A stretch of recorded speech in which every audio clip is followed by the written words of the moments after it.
Hi guys, Daniel Bales of LMS Defense with Source Recon. I'm here with John Chapman of EAG. John, thanks for being here with us. Appreciate it. First question is, tell us about yourself and what your company does. Sure. I'm John Chapman. I'm with EAG Tactical. EAG was founded by Pat Rogers about 15, 20 years ago, and Pat recently passed, and we've picked up the torch, and we are continuing on. EAG is mostly a military and law enforcement training company. We train tactical units and patrol officers in techniques and procedures mostly. We take students who are already well versed in the skills, and then we build them up to more capable mission accomplishment. Cool. Can you tell us about your background? Sure. I was in the U.S. Navy. Served as a police officer until I retired from full-time service. Founded LMS Defense and in 2005, and have been off and on full-time training since then, depending on the needs of the community. I'm also a business guy, and I'm the CEO of Recon right now, and I do the training thing on the side, and I'm still a cop as well as a part-timer. Cool. Why did you get into training individuals? I got into training much like a 14th century carpenter got into carpentry. It's what my dad did. It is the family business. I've been exposed to it for my entire life, and so I got a good education in how to teach tactical subjects as a teenager.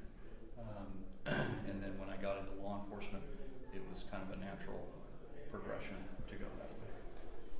With that, it being a family business, you got to experience firearms training at an early age. Can you tell us about your first experience?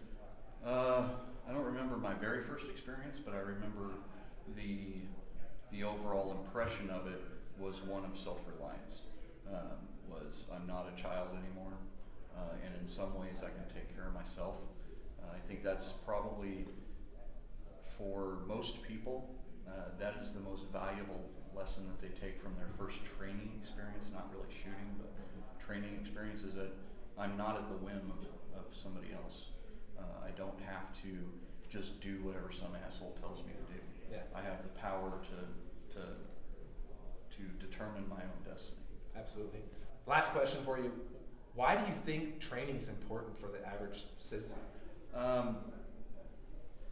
For a bunch of reasons. Number one, the Second Amendment is a responsibility, not a right.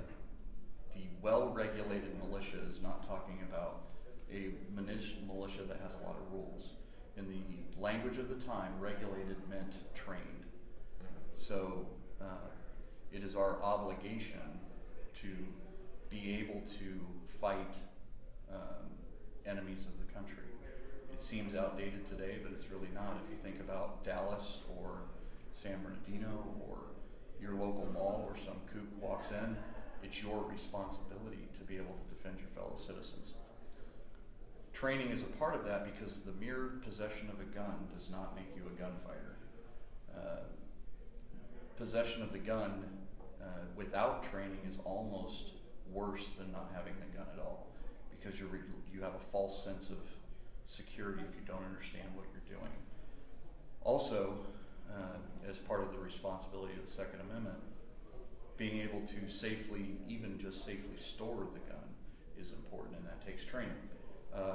All American men are born thinking they know how to drive, shoot, and make love to their wife, and they have to be taught how to do all of them. And part of the reason we like teaching women more is they don't have that ego tied up. Absolutely. It is an obligation of somebody, even if they've owned guns for 50 years, if they've never taken a class and they carry a gun every day as CCW, to go get training, to learn the skills that you need, build the techniques that you need, understand what your mission actually is so that you can train to that mission. Absolutely. That's why it's important. Thank you, John. Appreciate Thanks, it. Dan. Thanks, guys. Again, Daniel Bales of LMS Defense with Source Recon.